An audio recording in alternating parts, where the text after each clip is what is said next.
Well, when I heard Our Religion, when Dan sent me, it wasn't called Our Religion, it was just a piece of music that Dan sent me. And I knew that I like heavy music. I really do. As much as I love reggae music, I love the heaviest of the heavy. And I was challenged to what I was going to do with this piece of music. Because Arya always tells me, if something is heavy, I don't want you to scream. I don't want you going, because the music's doing that. So Arya said to go against the grain and push in a different direction from the heaviness of the record. And it really worked. I mean, for me, lyrically, Our Religion, I always look at Skindred as a sound system. If anyone knows anything about reggae sound systems, it's quite braggadocious. And it's always about, look how cool we are, look how strong we are. We will do this and we will do that. And I've taken that element of the dancehall thing into the heavy metalness of Skindred. And with a song like Our Religion, it's basically, lyrically, what I'm talking about is how much energy we put into what we do. And you know, you got a lot of people out there playing music, but Skindred, for me and with the boys in the band, we are definitely, this is our religion. This is what we have created. You know, we're not following anybody out there. We never have. Anybody who's interested in Skindred is not because we've gone out of our way to get to them. It's because they discovered us. And it's like, it is like a religion, and Our Religion really summed that up. I'll say, with Gimme That Boom, it was the bastard son on the album. Not everybody was really happy with it because it wasn't with all the other songs on the album, they were basically written before we got in the studio. And Mikey had an idea for this chorus, and I didn't really feel it at the time, I'll be honest with you. And I just think once we all added our flavor, it became Skindred. And that's the way I listen to it, you know. Lyrically, I'm talking about, like, in the world of content, as an artist or a celebrity, people want you to always have content, and no matter how you feel, they want that boom. You know, your mother could have died, give me that boom. You know, your dog could have died, give me that boom. And for me, that's what the song's about. I think also, I just want to add, like, I feel like Benj touched on Julian, the producer. I feel like he really earned his stripes with this tune. On this track, yeah. Because sometimes when someone has an idea in its barest form, you need to sell the other members of the band. Oh, it could be like this, it could be like this. And like when you're in the studio, you don't have much time to do that. That usually happens in the writing period. And so when the idea came out, Julian, the producer, was, well, we could do something with this. And yeah, so he felt strongly about it, didn't he? Yeah, and that sort of galvanized everyone and sort of got everyone on the same page. I think without him, probably may have fallen by the wayside. But I always say that one of my favorite records was Def Leppard Hysteria, and the last song they wrote on the record was Pour Some Sugar on Me, and Joe Elliott was in the corridor in the studio just strumming the chord. He just had a melody, I think, and the producer went, well, we're doing that. And he's like, but the record's done. He's like, it's done when I say it's done. And I thought it was simple. It was like a bit of a moment for me. I was like, that's cool, I'm into that. That's, you know, that's being inspired and being able to do something on the fly. And I think it's a testament to everyone in the band that they can roll with the punches, you know, and create on the fly. I think that's exciting. So, I mean, lyrically, I don't remember. I think you just came up with it. I don't remember. No, because I wouldn't have said Set Fazers, but Dan said about, because in Star Trek they say about the phasers, don't they? But with the Rasta thing, they talk about burning things. All the Rastas ever talk about is burn this and burn that and burn them and burn them. And for me, Dan was saying that with the state of the planet, when the Rastafarians say burn, they mean new creation. You know what I mean? So to set your phasers to start again. That's what the song's saying. You know, built to start again. And when he said that to me, I was like, wow, that's cool. I think it's the best opening track to the set we've ever had as well. Oh, bro, it hurts live. Yeah, I keep saying to people, I know the album's great, but the live show with these new songs like Smile, like, you know, all these songs that are in the set now, the new ones, it's a whole nother level. This was the first drum track I did for the record. It was. And you did a very good job too, sir. Love it. Much. Got to the studio, I was like, I knew what I was doing. It was one of those tracks where I knew what to play. And the reason we recorded it first is because I was like, I know I can nail that out the bag. And I remember recording that first with Julian, and he had really cool ideas with the chorus. I remember we worked on, like, vocally with you, like little refrains. He added like a guitar here and there, which I think really made it. And so we were still finishing it off in the studio, which I really enjoyed.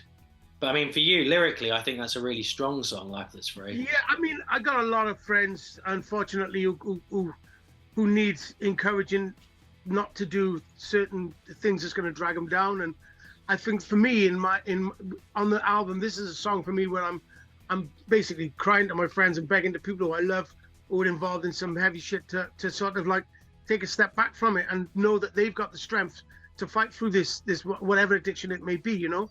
And for me, you know, I want them to live a life that's free. It's like when you said about that, there's a line that Arya came up with in the studio where it said, I'm living a life that's free, delete. And it was, I think yours was like, I'm deleting all that information, you know, like all the stuff that have dragged us down before. Yeah, so Life That's Free is, I'm glad that it came out the way it did, because for me, it's like a very encouraging, uplifting song.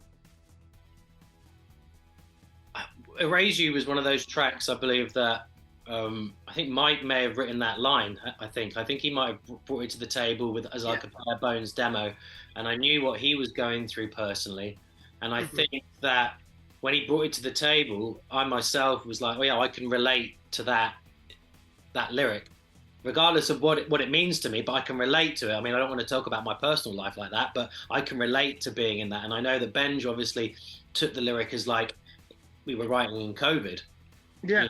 You want to erase that time and move on. You're talking about information. I feel like with this song in particular, I feel like it's empowering again. It's about a time in your life where, you know, you may have been duped or something wasn't going right for you or whatever that was. And, you know, there was a negative force there and you want to put that behind you.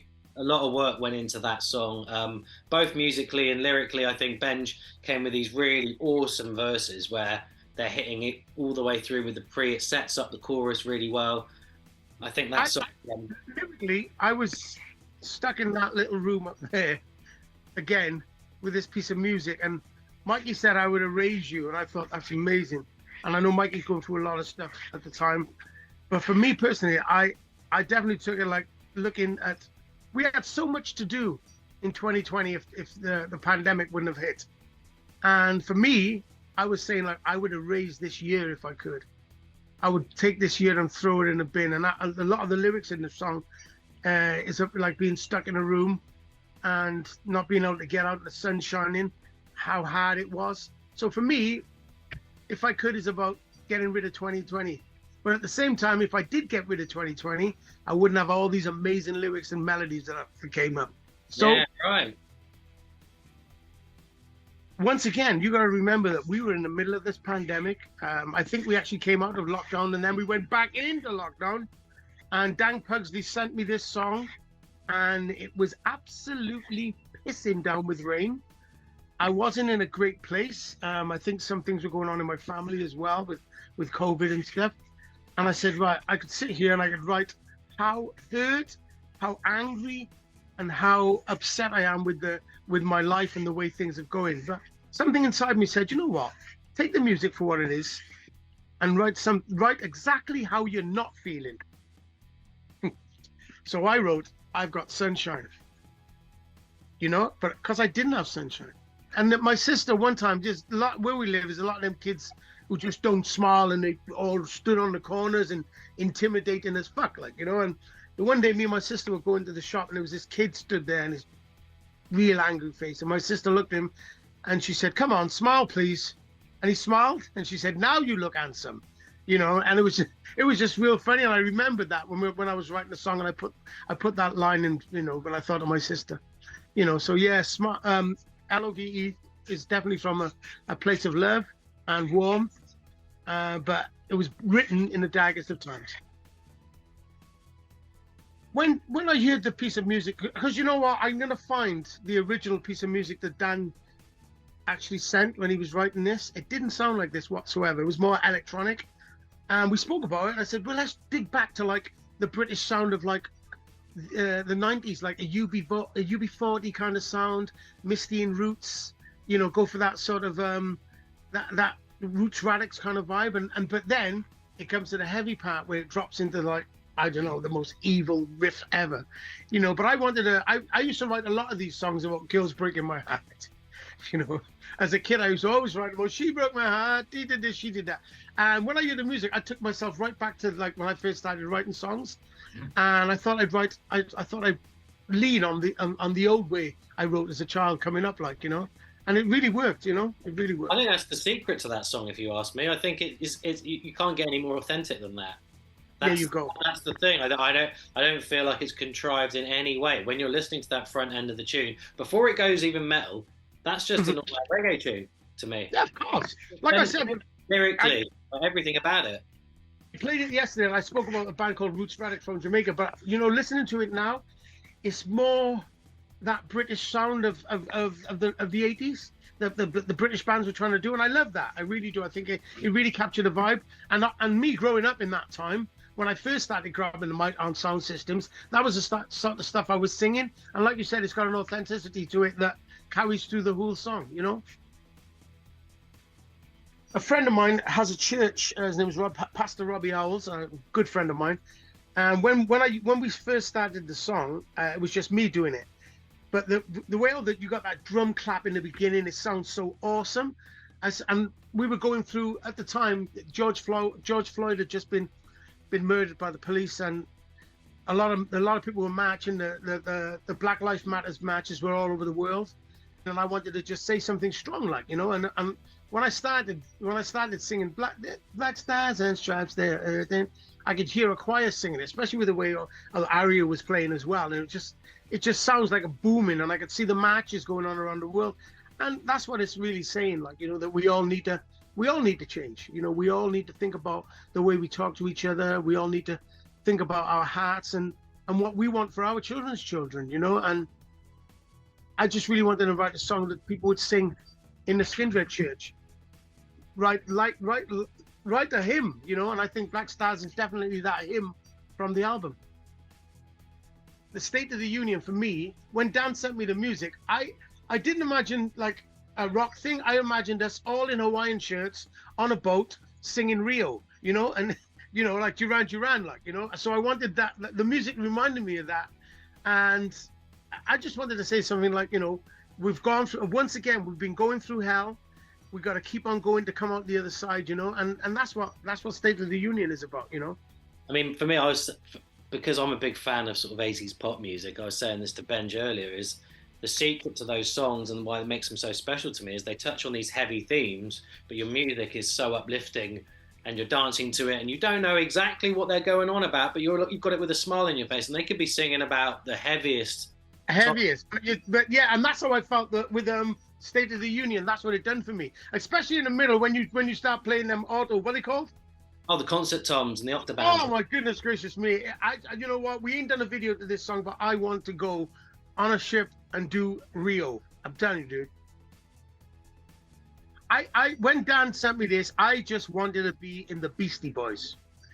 It sounds like New York City in the beginning, and that's what sold it to me. I never even knew the music, but the front end, the horns popping, and the sound of the city. And I just wanted to be like in the beat. I just took my head and said, right, I'm Mike D in the Beastie Boys. Mike D's from Jamaica, and this is what Mike D is going to do on this track. And that's, for me, Addicted was like that. It just dropped in that way, like, you know. When I was singing Addicted, I was talking about being addicted to the gym and getting to the gym every day, because I mean, my life is a better place for the gym. You know, going to the gym for me is like, I don't know, it's so important. And then one day I realized, you know, I see the junkies running up and down in where I live, and I'm running with my bag to the gym. So, you know, that was the thing, like, you know, for me. And Addicted spoke to that, because I think I am addicted to exercise, and I enjoy it so much.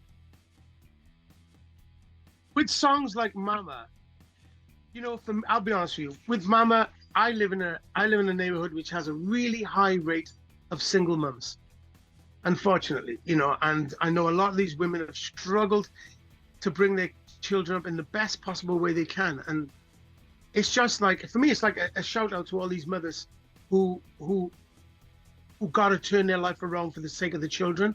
And it's like, I'm singing from the point of the kid.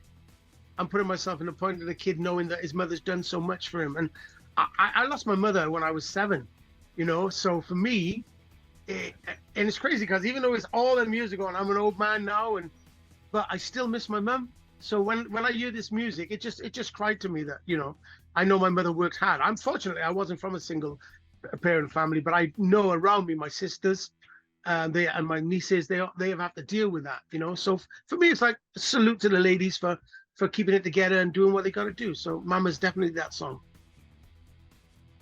I think starting the whole album with Our Religion is like the call to arms. That's, as Ben said at the beginning, it's our, you know, music is our religion, Skindred is our religion. Everyone's welcome on the journey. Doesn't matter who you are. It's what he says every day on stage. Every song has got that thread running through it. And I feel throughout the whole album, you've got these journeys that he's been talking about, heavy subjects that can be interpreted to how you're feeling at the time. And I think by the time you get to Unstoppable, it's hinting at the next stage of Skindred. Yeah. And I think that, you know, we're just literally announced that we're doing Wembley Arena next year in March. I think it's the 15th. And I feel like after doing this band, I don't know, for 22, 23 years, whatever it is, 25 years, the road to Wembley, that's an amazing achievement. We haven't actually got a chance to, you know, all hug it out and have a good old celebration about this because we haven't seen each other yet. We're going to see each other, you know, in the next couple of days when the album comes out on Friday. But being able to go, right, our album's coming out on Friday, we're announcing we're playing Wembley. To me, it doesn't get any more unstoppable than that. Oh yeah, that's pretty unstoppable, bro. That's unstoppable. And yeah, I mean, yeah, we're definitely, you know, we got some great things going on. It's an amazing time to be in Skindred. Go and get the album, support the band. If you ever come and see us live, help us out. You know, we want to bother the charts. You know, it's something for us to tick off. I think, you know, all these life experiences we get, we're very lucky to be doing it. We can't do it without the people that listen to the music. So that's right. It's all about the fans at the end of the day. I always say this: without the fans, we're just four assholes in rehearsal. You know, and you know they make Skindred. You know, we are the people's headliners. We are the band that has been the underdog for so long, but we're cool with the underdog title because we walk with a small stick, but we sure do hit hard.